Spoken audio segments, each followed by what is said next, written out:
Hello friends, welcome to JSSC education. स्वागत है आपका जेएसएससी एजुकेशन पर। आज हम लोग वर्ल्ड बैंक एंड आईएमएफ, विश्व बैंक एवं अंतर्राष्ट्रीय मुद्रा कोष, इस टॉपिक को पढ़ेंगे। ये दोनों एजेंसीज यूनाइटेड नेशन ऑर्गेनाइजेशन की स्पेशल एजेंसीज में आती है, विशिष्ट संस्थाओं में आती है। इसके अलावा 13 और एजेंसीज है जो कि यूनाइटेड नेशंस की विशिष्ट एजेंसी में आती है। उसमें जो भी इंपॉर्टेंट होगा उसे हम लोग आगे देखेंगे। आज हम लोग इन दो संस्थाओं के बारे में बात करेंगे। तो आइए शुरू करते हैं। आज के टॉपिक में हम लोग क्या क्या कवर करेंगे उसे एक बार देख लेते हैं। हम लोग विश्व बैंक एवं विश्व बैंक समूह, world Bank and world bank group, ये दोनों क्या है इसे देखेंगे। विश्व बैंक समूह में 5 संस्थाएं आती है, IBRD, IDA, IFC, MIGA, MIGA और ICSID। इन 5 संस्थाओं को संक्षिप्त में पढ़ेंगे। और अंतर्राष्ट्रीय मुद्रा कोष, इंटरनेशनल मॉनेटरी फंड, जिसे हम लोग IMF कहते हैं, हम लोग इसे देखेंगे। तो चलिए शुरू करते हैं। शुरू करने से पहले एक छोटा सा अनाउंसमेंट है आपके लिए। जेएसएससी एजुकेशन ने एक ऐप लॉन्च किया है जिसे कि आप गूगल प्ले स्टोर से डाउनलोड कर सकते हैं। इस ऐप के माध्यम से आप झारखंड पब्लिक सर्विस कमीशन के टेस्ट सीरीज को, झारखंड SSC CGL के फुल वीडियो कोर्स को और इसी एग्ज़ाम के सेपरेट वीडियो कोर्स को और टेस्ट सीरीज को, इन सभी चीज़ों को आप वहाँ पर ज्वाइन कर सकते हैं, इसका फ़ायदा उठा सकते हैं। तो आप जाइए गूगल प्ले स्टोर पे, इस एप्लीकेशन को डाउनलोड कर लीजिए और वहाँ पर कुछ डेमोज़ भी अवेलेबल हैं। आप उस डेमोज़ को देखिए, अगर आपको अच्छा लगता है तो आप ज़रूर इसमें इनरोल कीजिए। तो चलिए शुरू करते हैं। आज हम लोग पढ़ेंगे World Bank and International Monetary Fund. इन दोनों संस्थाओं को पढ़ने से पहले हमें ब्रेटन वुड्स कॉन्फ्रेंस, इस सम्मेलन के बारे में जानना आवश्यक है, क्योंकि इसी सम्मेलन ने इस दो संस्थाओं को जन्म दिया है। तो ये सम्मेलन क्या था, इस सम्मेलन में क्या बातें सामने आई, उन सभी चीज़ों को देखते हैं। ये सम्मेलन 1 से 22 जुलाई 1944 को Bretton Woods town, New Hampshire, USA में आयोजित किया गया था। और इस सम्मेलन में 44 कंट्रीज़ ने, 44 देशों ने पार्टिसिपेट किया था, जिसमें कि इंडिया भी एक था। उस समय इंडिया अभी का इंडिपेंडेंट इंडिया नहीं था, उस समय यह ब्रिटिश आधिपत्य में था, ब्रिटेन का उपनिवेश था। तो ये ब्रिटिश इंडिया उसमें पार्टिसिपेट किया था। आप देखे होंगे कि 1947 के पहले, आज़ादी के पहले जितने भी कॉन्फ्रेंस हुए थे, उन सभी कॉन्फ्रेंस में इंडिया ने पार्टिसिपेट किया था। इसका वजह यह था कि उस समय इंडिया ब्रिटेन का उपनिवेश था और जहाँ भी ब्रिटेन पार्टिसिपेट करता था वहाँ बाय डिफ़ॉल्ट इंडिया का पार्टिसिपेशन माना जाता था। तो इस तरह से इस कॉन्फ्रेंस ने इस दो संस्थाओं को जन्म दिया। पहली संस्था थी इंटरनेशनल बैंक फॉर रिकंस्ट्रक्शन एवं डेवलपमेंट, जिसे हम लोग शॉर्ट में IBRD कहते हैं, पुनर्निर्माण और विकास के लिए अंतर्राष्ट्रीय बैंक। और जो दूसरी संस्था थी वह थी इंटरनेशनल मॉनेटरी फंड, जिसे हम लोग IMF कहते हैं, अंतर्राष्ट्रीय मुद्रा कोष। इन दो संस्थाओं को बनाने के पीछे क्या रीज़न था, क्या कारण था कि दो अलग अलग संस्थाएं बनानी पड़ी, उसे हम लोग देखते हैं। IBRD को बनाने के पीछे जो मकसद था वो था वैश्विक अर्थव्यवस्था को पुनर्बहाल करना, मीन्स रिकंस्ट्रक्ट करना। रिकंस्ट्रक्ट करने की ज़रूरत क्यों पड़ी? क्योंकि हम जानते हैं कि 1939 से द्वितीय विश्व युद्ध आरंभ हो गया था और इस द्वितीय विश्व युद्ध ने पूरे देश की अर्थव्यवस्था को तहस नहस कर दिया था। तो उसको दोबारा से पुनर्बहाल करने के लिए, रिकंस्ट्रक्ट करने के लिए एक ऐसी संस्था की ज़रूरत थी जो कि इस चीज़ को देखे और वैश्विक स्तर पर जो भी इस संस्था से मदद हो सके वो करे और अर्थव्यवस्था को दोबारा से पटरी पर लाए। तो इस तरह से वैश्विक अर्थव्यवस्था को पुनर्बहाल करने के लिए, रिकंस्ट्रक्ट करने के लिए इस संस्था का निर्माण किया गया। साथ में इस संस्था का यह भी काम था कि कम आय वाले देशों को ऋण प्रदान करना। और यह ऋण किस लिए प्रदान किया जाता था?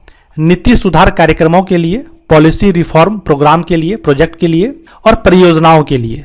और किन देशों को?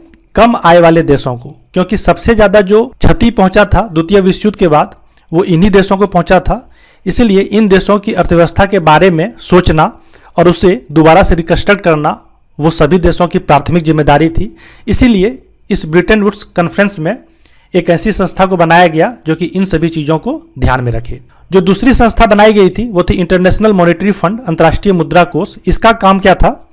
यह वित्तीय स्थिरता को सुनिश्चित करता है। मीन्स जब एक बार आप अर्थव्यवस्था को रिकंस्ट्रक्ट कर देंगे, पुनर्बहाल कर देंगे, तो उसकी स्थिरता को सुनिश्चित करने के लिए एक संस्था का होना आवश्यक था। तो वो ये काम करता था और साथ में यह भुगतान संतुलन की समस्याओं से जूझ रहे सदस्य देशों को वित्तीय सहयोग भी प्रदान करता है। भुगतान संतुलन क्या है? अगर मोटे मोटे शब्दों में हम समझें तो हर एक देश अपने आय और व्यय का लेखा जोखा रखता है। इस आय और व्यय में, इनकम और एक्सपेंडिचर में, वो सभी जितने भी इसकी आमदनी है और जितने भी इसके खर्चे हैं उसका ब्यौरा होता है। अगर इस खाते में अगर किसी भी तरह का असंतुलन की स्थिति पैदा होती है, कहने का अर्थ है कि अगर देशों का खर्च ज़्यादा हो जाए और इनकम कम हो तो इस समस्या को कैसे निपटा जाए, तो इसके लिए वो दूसरे देशों से उधार लेता है, कर्ज लेता है, या फिर नहीं तो इंटरनेशनल मॉनेटरी फंड की मदद लेता है। तो इन सभी समस्याओं को दूर करने के लिए भुगतान संतुलन, बैलेंस ऑफ पेमेंट जिसे कहते हैं हम लोग, इस समस्याओं को दूर करने के लिए जो भी देश इन समस्याओं से जूझ रहे हैं उन्हें वित्तीय सहयोग ये IMF प्रदान करता है। तो इस तरह से इन दोनों संस्थाओं का जो मूलभूत उद्देश्य था वो अलग अलग है, इसीलिए इन दोनों संस्थाओं को बनाने की जरूरत पड़ी थी। अब हम लोग ये देखेंगे कि जो वर्ल्ड बैंक ग्रुप है वो क्या है और वर्ल्ड बैंक क्या है। हम दो अलग अलग शब्दों का यूज क्यों कर रहे हैं। यहाँ पर देखें कि वर्ल्ड बैंक ग्रुप में 5 अलग अलग संस्थाएं आती है। ये कौन कौन सी संस्थाएं हैं? IBRD, IDA, IFC, MIGA और ICSID। इनके बारे में हम लोग संक्षिप्त जानकारी आगे लेंगे। फिलहाल के लिए आप समझें कि वर्ल्ड बैंक ग्रुप में ये 5 संस्थाएं आती है और इनमें से इन 2 संस्थाओं को सम्मिलित रूप से हम लोग वर्ल्ड बैंक कहते हैं और इन 5 संस्थाओं को वर्ल्ड बैंक ग्रुप कहा जाता है। ठीक है, अब उम्मीद करता हूं कि आपको ये क्लियर हुआ होगा कि वर्ल्ड बैंक क्या है और वर्ल्ड बैंक ग्रुप क्या है। वर्ल्ड बैंक ग्रुप जब बोलेंगे तो इन 5 संस्थाओं की हम बात करेंगे और जब वर्ल्ड बैंक कहेंगे तो इन 2 संस्थाओं को संक्षिप्त रूप से हम वहां पर संबोधित करेंगे। अब वर्ल्ड बैंक की स्थापना कब हुई थी? तो ये इसी ब्रेटन वुड्स सम्मेलन के द्वारा वर्ल्ड बैंक और इंटरनेशनल मॉनेटरी फंड, इन दोनों संस्थाओं का जो स्थापना किया गया था, तो 1944 में वर्ल्ड बैंक की स्थापना हुई थी। इसका मुख्यालय वाशिंगटन DC अमेरिका में है। इनमें टोटल 189 सदस्य हैं, ये आप थोड़ा ध्यान में रखेंगे। और नॉर्वे जो है ये इसका अंतिम देश है जो कि इसका सदस्य बना है और ये कब बना है? 2016 में। वर्ल्ड बैंक कुछ रिपोर्ट भी पब्लिश करता है। इसके जो पब्लिकेशंस हैं इसमें से वर्ल्ड डेवलपमेंट रिपोर्ट, ये बहुत ही महत्वपूर्ण है जो एक एग्जाम में पूछा जाता है। ग्लोबल इकोनॉमिक प्रोस्पेक्ट्स, ये भी आप ध्यान में रखेंगे कि प्रोस्पेक्ट्स जब लिखा रहे तो वहाँ पर वर्ल्ड बैंक आएगा, global economic prospects.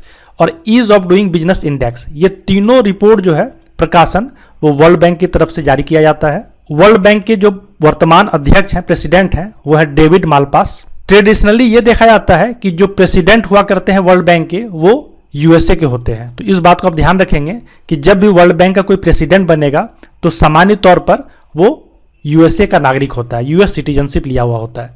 World bank और IMF, इन दोनों को ब्रेटन वुड्स ट्विंस के नाम से भी जाना जाता है, क्योंकि आपने देखा कि ब्रेटन वुड्स कॉन्फ्रेंस में ही, ब्रेटन वुड्स सम्मेलन में ही इन दोनों संस्थाओं का जन्म हुआ है, इसीलिए इनको ब्रेटन वुड्स ट्विंस भी कहते हैं। कई बार एग्जाम में इस क्वेश्चन को पूछा गया है कि ब्रेटन वुड्स ट्विंस के नाम से किन 2 संस्थाओं को जाना जाता है, तो आप इसको ध्यान में रखेंगे। अब जो सबसे महत्वपूर्ण बात है कि विश्व बैंक का सदस्य बनने के लिए किसी भी देश को पहले अंतर्राष्ट्रीय मुद्रा कोष मीन्स IMF का सदस्य बनना जरूरी होता है। अगर आपको वर्ल्ड बैंक की सदस्यता चाहिए होगी तो आपको सबसे पहले IMF की सदस्यता लेनी होगी, उसके बाद ही आपको वर्ल्ड बैंक की सदस्यता मिलेगी। तो इस तरह से अगर आप IMF की सदस्यता लेते हैं तो आपको IBRD मीन्स जिसको कि हम लोग वर्ल्ड बैंक के नाम से जानते हैं, इसकी सदस्यता मिल जाएगी। और जब आपको IBRD की सदस्यता मिल जाती है तो आप IDA, IFC और MIGA, इन तीनों संस्थाओं की सदस्यता ले सकते हैं। अगर आपको ICSID की सदस्यता लेनी है तो आपको ICJ की भी सदस्यता लेनी होगी, means international court for justice. अगर आपको ICSID की सदस्यता लेनी है तो आपको ICJ की भी सदस्यता लेनी होगी, तो ही आपको ICSID की सदस्यता मिलेगी।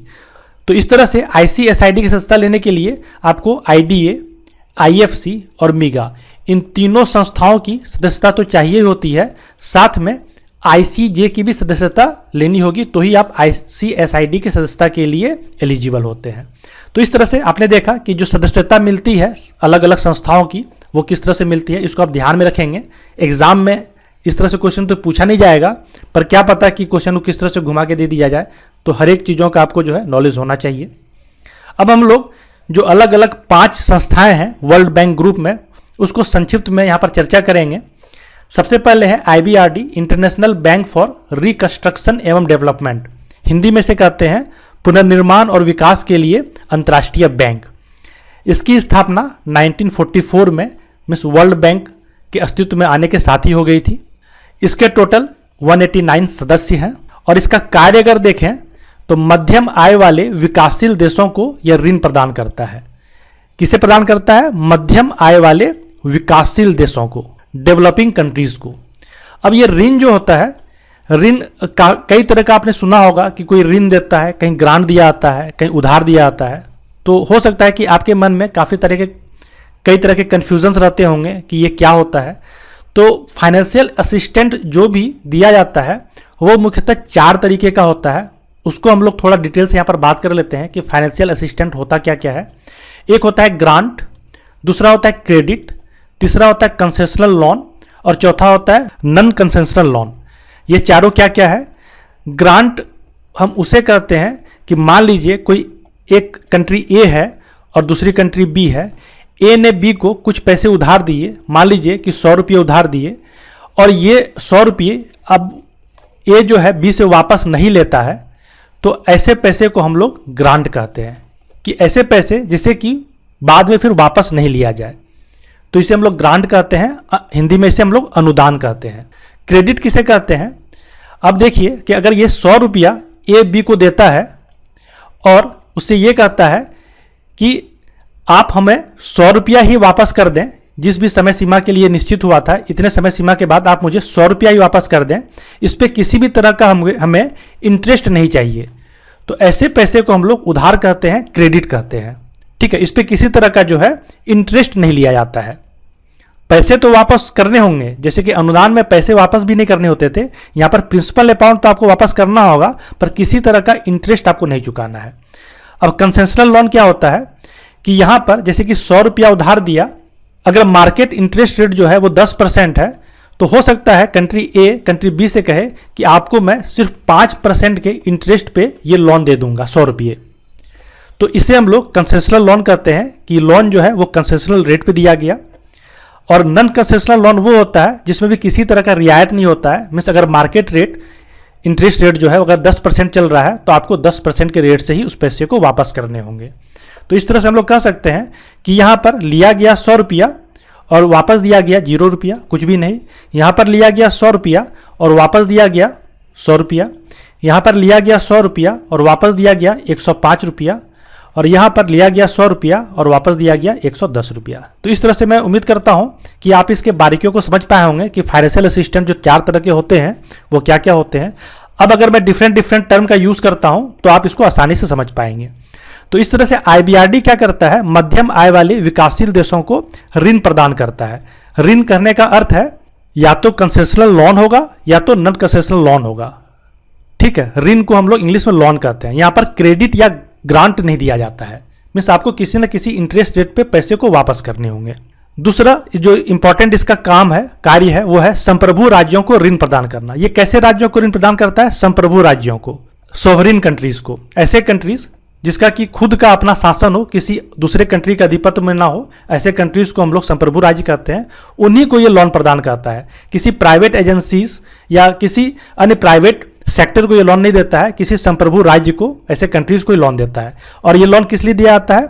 परिवहन और बुनियादी ढांचे के विकास के लिए, ट्रांसपोर्टेशन सिस्टम के विकास के लिए, शिक्षा के लिए, मीन्स एजुकेशन के लिए, घरेलू नीति के लिए, पर्यावरण चेतना के लिए, ऊर्जा निवेश के लिए, स्वास्थ्य के लिए, भोजन और पीने योग्य पानी तक पहुंच को सुनिश्चित करने के लिए। तो इन्हीं सब चीज़ों के लिए ये IBRD जो है मध्यम आय वाले विकासशील देशों को ऋण प्रदान करता है। साथ में बेहतर स्वच्छता तक पहुंच की तलाश करने वाली परियोजनाओं को भी यह ऋण प्रदान करता है। अगर कोई देश बेहतर स्वच्छता के लिए कोई कार्यक्रम लॉन्च करता है तो वो इस IBRD से लोन ले सकता है। अब हम लोग अगली संस्था के बारे में पढ़ेंगे, IDA, इंटरनेशनल डेवलपमेंट एसोसिएशन, अंतर्राष्ट्रीय विकास संघ। इसकी स्थापना 1960 में की गई थी। आपने देखा कि IBRD जो है उसकी स्थापना 1944 में हो गई थी, पर इसकी स्थापना 1960 में हुई। पर मैंने आपको बताया था कि IBRD और IDA इन दोनों को संयुक्त रूप से वर्ल्ड बैंक कहा जाता है। लेकिन 1960 के पहले तक सिर्फ हम लोग IBRD को ही वर्ल्ड बैंक कर दिया करते थे, पर 1960 के बाद इन दोनों को संयुक्त रूप से हम लोग वर्ल्ड बैंक कहते हैं। अब क्यों कहते हैं अभी आपको क्लियर हो जाएगा। IDA के टोटल जो मेंबर हैं, सदस्य देश हैं, वो 173 हैं। इसका काम क्या क्या है? तो इसका पहला काम है, यह दुनिया के सबसे गरीब विकासशील देशों को रियायती ऋण, इंटरेस्ट फ्री लोन जिसे हम लोग क्रेडिट कहते हैं, और अनुदान प्रदान करता है। ठीक है, रियायती ऋण कहना गलत होगा। ठीक है, यहाँ पर उधार कह सकते हैं हम लोग। इंटरेस्ट फ्री लोन मीन्स उधार, और अनुदान ग्रांट प्रदान करता है। मैंने कहा था कि 4 तरह के फाइनेंशियल असिस्टेंट होते हैं, तो उसमें ग्रांट और क्रेडिट जो होता है इस पर किसी भी तरह का आप इंटरेस्ट नहीं लेते हैं। तो ये आइडिया क्या करता है कि बिना इंटरेस्ट के या तो ग्रांट दे देता है, मीन्स पैसे दे देता है, वापस नहीं लेता है, या फिर पैसे देता है तो जितने पैसे देता है सिर्फ वही वापस लेता है, उस पर किसी तरह का ऋण नहीं लेता है।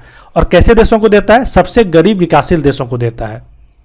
तो इस तरह से आप देख रहे हैं कि यह IBRD के पूरक के रूप में काम करता है, मीन्स ये कंप्लीमेंट करता है। IBRD क्या करता है कि किसी न किसी इंटरेस्ट पे लोन देता है, पर यहां पर IDA क्या करता है कि या तो पूरी तरीके से ग्रांट ही दे देता है या फिर क्रेडिट देता है कि आपको इंटरेस्ट नहीं देना है, सिर्फ आपको प्रिंसिपल अमाउंट वापस करना है।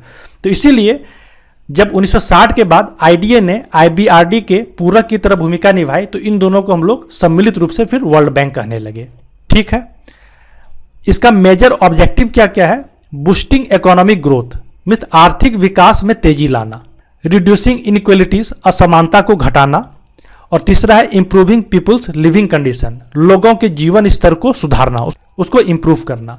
तो इस तरह से यह इन तीनों ऑब्जेक्टिव को लेकर चलता है और जो गरीब विकासशील देश हैं उनकी मदद करता है। इसके द्वारा जो लोन दिए जाते हैं मीन्स क्रेडिट जो दिए जाते हैं, उसका पीरियड 30 से 38 साल सामान्यतः हुआ करता है, जिसमें कि यह 5 से 10 साल तक का ग्रेस पीरियड भी देता है। तो हम लोग मोटे तौर पे कह सकते हैं कि ये 40 ईयर तक के लिए लोन प्रदान करता है। ठीक है, इन सभी बातों को आप ध्यान में रखेंगे। ये सब उतने इंपॉर्टेंट तो आपके लिए नहीं है, फिर भी अगर आपका पढ़ा हुआ होगा और कहीं पर एग्जाम में कुछ क्वेश्चन पूछ लिया जाता है इससे, तो आप बहुत ही आसानी से इस चीज़ों को वहाँ पर जवाब दे सकते हैं। अगली संस्था है इंटरनेशनल फाइनेंस कॉरपोरेशन, अंतर्राष्ट्रीय वित्त निगम।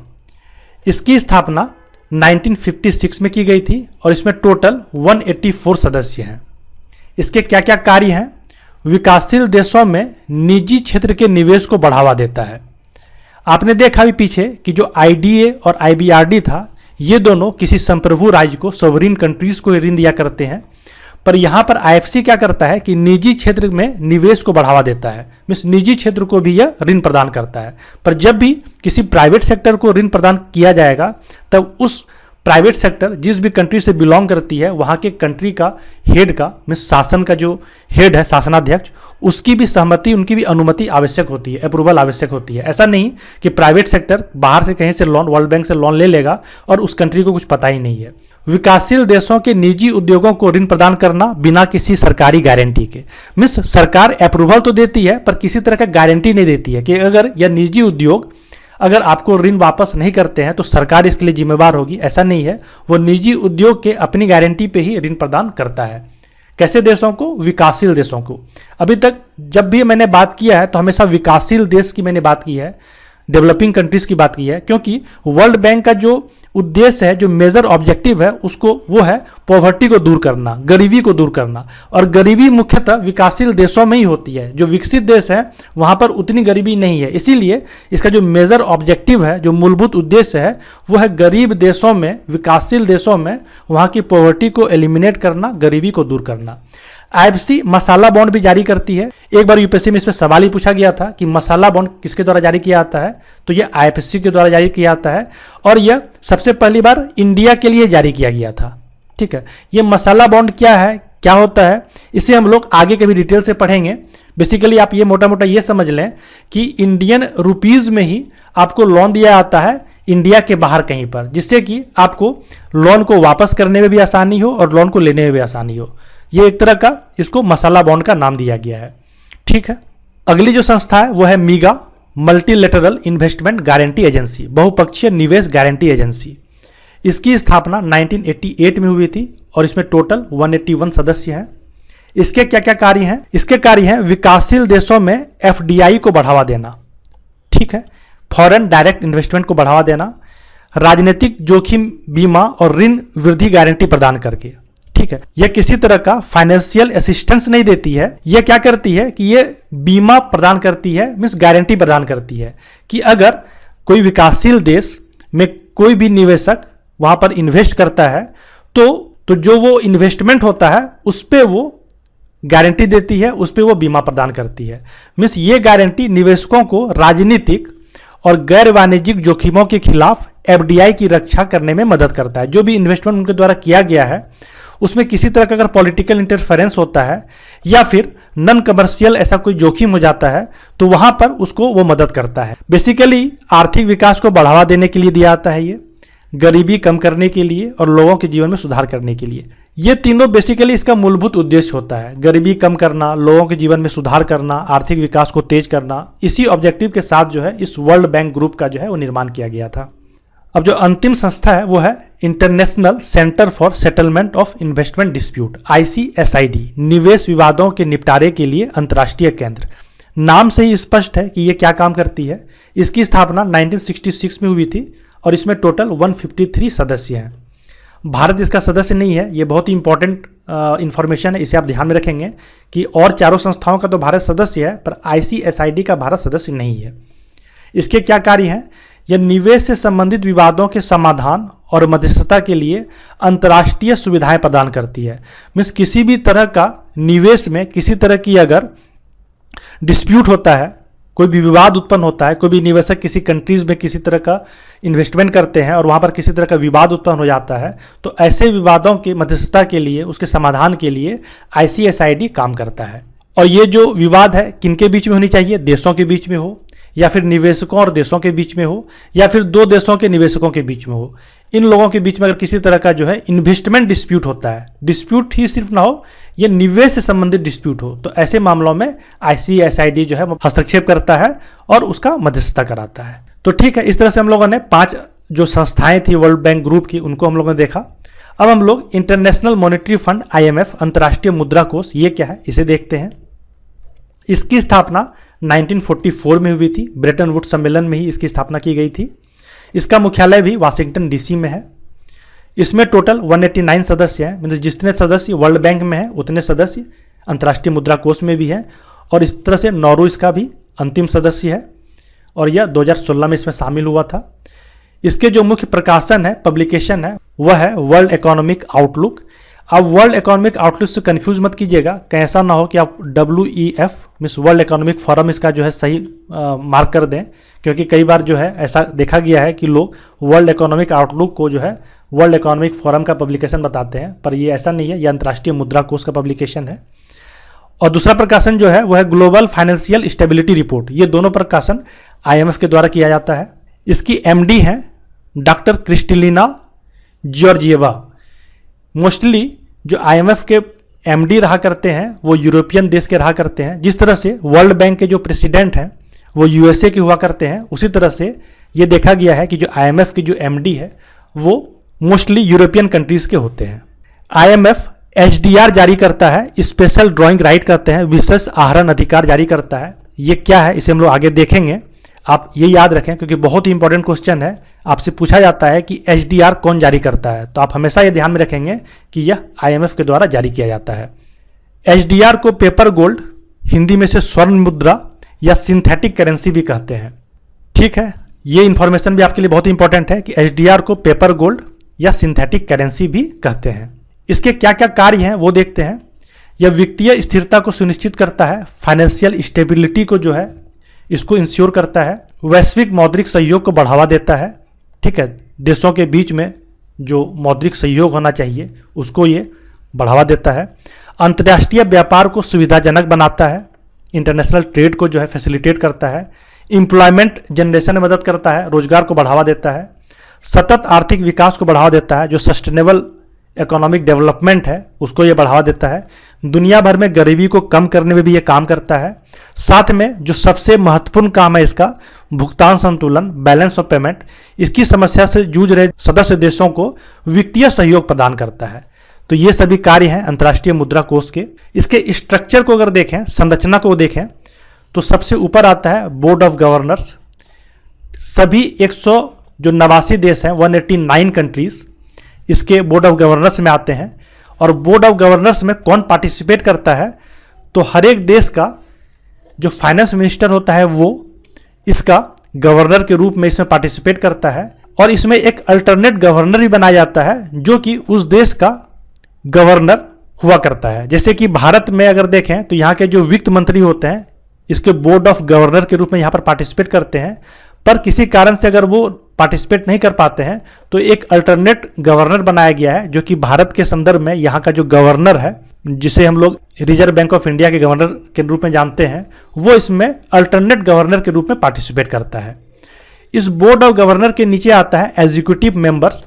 इसमें टोटल 24 मेंबर्स होते हैं और हर कंट्रीज को इसका मेंबरशिप नहीं दिया गया है, एग्जीक्यूटिव मेंबर में शामिल नहीं किया गया है, क्योंकि आपको क्या करना होता है कि जब भी कोई बड़ी संस्था होती है तो जो पॉलिसी डिसीजन होता है वो एक छोटे ग्रुप के द्वारा लिया आता है। आप सरकार में भी देखते होंगे कि जो मंत्रिमंडल होता है, कैबिनेट होता है, उसमें बहुत ही कम मेंबर होते हैं, लेकिन मंत्री परिषद अगर कहें तो उसमें जितने भी आपके मेंबर्स चुन के आते हैं वो सारे शामिल होते हैं। लेकिन डिसीजन किसके द्वारा लिया आता है, छोटे स्तर पर, मीन्स प्रारंभिक तौर पर वो मंत्रिमंडल कैबिनेट के द्वारा लिया आता है। तो उसी तरह यहाँ पर एग्जीक्यूटिव मेंबर को बनाया गया है जिसमें कि 24 देश द्वारा पार्टिसिपेट किया जाता है।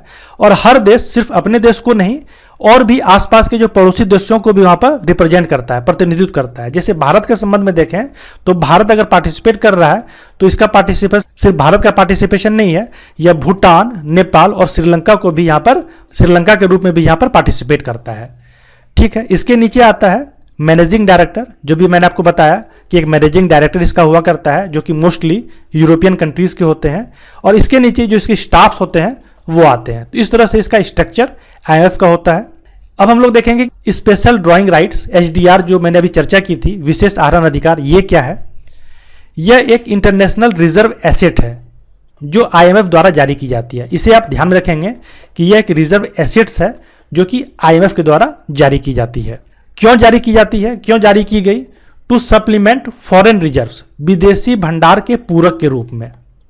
मीन्स विदेशी भंडार क्या होता है, फॉरेन रिजर्व जिसको कहते हैं वो क्या होता है, उसको जानने से पहले आप ये देख लें कि to supplement foreign reserves, foreign reserves के रूप में हम लोग बेसिकली US डॉलर और गोल्ड, इन दोनों का यूज करते हैं। तो इसके बोझ को कम करने के लिए और बाजार में लिक्विडिटी को बढ़ाने के लिए, इन दोनों चीज़ों को फैसिलिटेट करने के लिए SDR का जो है परिकल्पना लाई गई। और ये फॉरेन रिजर्व्स क्या होता है उसे देखते हैं। इसका यूज आयात के लिए या इंपोर्ट के लिए किया जाता है। अगर भारत के संदर्भ में देखें, अगर भारत अमेरिका से, ब्रिटेन से या किसी और देश से कुछ आयात करता है तो वहाँ पर वो रुपये का यूज़ नहीं करेगा, उसे डॉलर के रूप में वहाँ पर उस चीज़ को चुकाना होगा। जिस भी चीज़ का इंपोर्ट करेगा भारत, उसके पैसे उसको डॉलर के रूप में चुकाने होंगे। अगर आपके पास डॉलर होंगे तो ही आप इंपोर्ट कर पाएंगे। ऋण चुकाने के लिए, अगर आपने विदेश से ऋण लिया हुआ है तो उसको चुकाने के लिए आपको विदेशी मुद्रा का यूज़ करना होगा। अपनी मुद्रा को स्थिर करने के लिए, मान लेते हैं कि विदेशी मार्केट में अगर डॉलर का जो कीमत है वो बढ़ रहा है तो ऑब्वियस है कि जो रुपी है उसकी जो वैल्यू है उसमें गिरावट आएगा। ऐसे कंडीशन में अगर आप डॉलर को बाजार में छोड़ते हैं तो आपका मुद्रा का जो वैल्यू है वो स्थिर रहेगा। तो अपनी मुद्रा को स्थिर करने के लिए भी आपको फॉरेन रिजर्व की जरूरत पड़ती है। मार्केट में कॉन्फिडेंस जनरेट करने के लिए और फॉरेन इन्वेस्टमेंट को लाने के लिए भी विदेशी जो है भंडार की आवश्यकता होती है, फॉरेन रिजर्व की आवश्यकता होती है। और किसी भी अनसीन सर्कमस्टांसेस में आपको बफर के रूप में विदेशी भंडार की जरूरत पड़ती है। मान लीजिए कि कोई ऐसा कंट्री ऐसे किसी मुसीबत से गुजर रहा है और किसी दूसरे कंट्री से आपको कुछ मदद चाहिए होगा तो आपको उस कंट्री के ही मुद्रा में आप वहाँ से कुछ सामान को आयात कर सकते हैं। तो ऐसे अनफोर्सिन सर्कमस्टांसेस में भी आपको बफर के रूप में फॉरेन रिजर्व की जरूरत पड़ती है। ये देखा गया है कि फॉरेन रिजर्व्स के रूप में लोग US डॉलर और गोल्ड, इन दो चीज़ों को जो है वो रखा करते हैं। पर 1969 तक जो है ये देखा गया कि US डॉलर और गोल्ड पे जो इसका बोझ है काफ़ी बढ़ गया। इसका काफ़ी जो है लोग, देशों ने इसका जो है रिजर्व बढ़ाया, भंडार बढ़ाया और US डॉलर और गोल्ड का जो है वो बोझ जो है उस समय काफ़ी बढ़ गया था। तो एक अल्टरनेट मुद्रा की जरूरत थी जिसे कि हम लोग वास्तविक तौर पे मुद्रा तो नहीं कहते हैं पर इसके अल्टरनेट के रूप में SDR को लाया गया। इसीलिए जो SDR की संकल्पना है वो IMF के अस्तित्व में आने के साथ ही नहीं हुई थी, इसके अस्तित्व के 25 साल के बाद 1969 में इसे लाया गया। यह कोई करेंसी नहीं है। अगर कोई कहता है कि यह कोई करेंसी है तो सही नहीं है। इसे हम लोग सिंथेटिक करेंसी के रूप में जानते हैं, पर करेंसी नहीं है, क्योंकि करेंसी जो है वो किसी कंट्रीज़ के द्वारा ही लाया जाता है। कोई भी कंट्रीज़ जो है किसी करेंसी को जारी करता है, पर IMF कोई देश नहीं है, इसलिए SDR कोई करेंसी नहीं है। ठीक है, इस बात को आप ध्यान में रखेंगे। अब ये जो SDR है ये 5 करेंसीज का एक बास्केट है। मीन्स अलग अलग 5 करेंसी जो कि विश्व स्तर पर जिनको काफ़ी ज़्यादा मान्यता मिली हुई है, प्रचलन में है, उन 5 करेंसी का ये एक बास्केट है। कौन कौन सी करेंसी है? तो सबसे ज़्यादा जो वेटेज है US डॉलर का 41.73% इसका वेटेज है। इसका आप ध्यान में रखेंगे कि इस बास्केट में US डॉलर का जो वेटेज है सबसे ज़्यादा है। उसका बाद यूरो है, इसका 31% के आसपास जो है वेटेज है। चाइनीज़ युआन है जिसको हम लोग रेनमिनबी कहते हैं, इसका तीसरे नंबर पे इसका स्थान आता है। जापानीज येन है और फिर ब्रिटिश पाउंड है। तो इस 5 करेंसी का बास्केट जो है ये SDR है और वेटेज के हिसाब से इस तरह के वेटेज को लिया गया है। ठीक है, उम्मीद करता हूं कि इतना चीज आपको क्लियर हुआ होगा। अब क्या है कि जब भी IMF का कोई देश सदस्य बनता है तो उसको 250 वोट का अधिकार मिलता है, और अगर आपको इसके अतिरिक्त वोट का अधिकार चाहिए होता है तो एक अतिरिक्त वोट का अधिकार जो होता है वो 1 लाख SDR के बाद ही आपको मिल सकता है। अगर आपके पास 1 लाख SDR हो तो आपको एक अतिरिक्त वोट का अधिकार मिलता है। वर्तमान में एक SDR का जो वैल्यू है वो लगभग इंडियन करेंसी में अगर देखा जाए तो 105 रुपये के आसपास है। मीन्स अगर आप 105 रुपये अगर रखते हैं तो आपको 1 SDR के बराबर वोटिंग अधिकार मिलेगा, और ये अगर 1 लाख SDR अगर आपके पास होता है तो आपको एक अतिरिक्त वोट मिलता है। तो इस तरह से SDR का जो है वो प्रचलन में आना इसलिए जरूरी था जिससे कि US डॉलर और गोल्ड से इसके बोझ को कम किया जा सके। अब वोटिंग अधिकार के रूप में, वोटिंग राइट्स के रूप में देखें तो सबसे ज़्यादा वोटिंग राइट जो है वो USA के पास है, अमेरिका के पास है। लगभग 17% के आसपास वोटिंग अधिकार है परसेंटेज के रूप में अगर लोग देखें तो। सेकंड में जापान का नंबर आता है, तीसरे नंबर पे चाइना है, 8वें नंबर पे इंडिया है, और रसिया जो है वो इंडिया के बाद है। मीन्स 9वें नंबर पे रसिया का नंबर आता है। ठीक है, अगर आपके पास फॉरेन रिजर्व्स के रूप में SDR है तो आपातकाल की स्थिति में आप SDR को दे के किसी दूसरे कंट्रीज को SDR को दे के आप वहाँ से डॉलर ले सकते हैं, और आपको दूसरा कंट्रीज जो है कभी इस चीज़ के लिए मना नहीं करता है, और आप इस तरह से फॉरेन रिजर्व्स को वहाँ पर यूज कर सकते हैं, SDR को यूज कर सकते हैं। तो इस तरह से आज हम लोगों ने वर्ल्ड बैंक और IMF ये 2 संस्थाएं जो इंपॉर्टेंट संस्थाएं हैं इसको थोड़ा विस्तार में पढ़ा। अब इसके अलावा जो स्पेशलाइज एजेंसीज है, विशिष्ट जो संस्थाएं हैं UNO की, उसे हम लोग थोड़ा संक्षिप्त में देखेंगे। टोटल 15 संस्थाएं होती है, 2 का तो हमने आज चर्चा कर लिया। अब 13 में से जो भी इंपॉर्टेंट संस्थाएं होगी उसको थोड़ा विस्तार से पढ़ेंगे, और रेस्ट का सिर्फ हम लोग हेडक्वार्टर देखेंगे, क्योंकि एग्जाम में मुख्यतः आपको उसका हेडक्वार्टर ही पूछा जाएगा। रेस्ट और भी कोई क्वेश्चन उससे आपको सामान्यतः आने की संभावना बहुत ही कम है। तो जो भी संस्थाएं इंपॉर्टेंट होगी उसका मैं चर्चा अगले वीडियो में करूंगा, और उम्मीद करता हूं कि अगला जो वीडियो होगा वो इस UNO चैप्टर का अंतिम वीडियो होगा। तो चलिए बने रहिए हमारे साथ, मिलते हैं अगले क्लास में।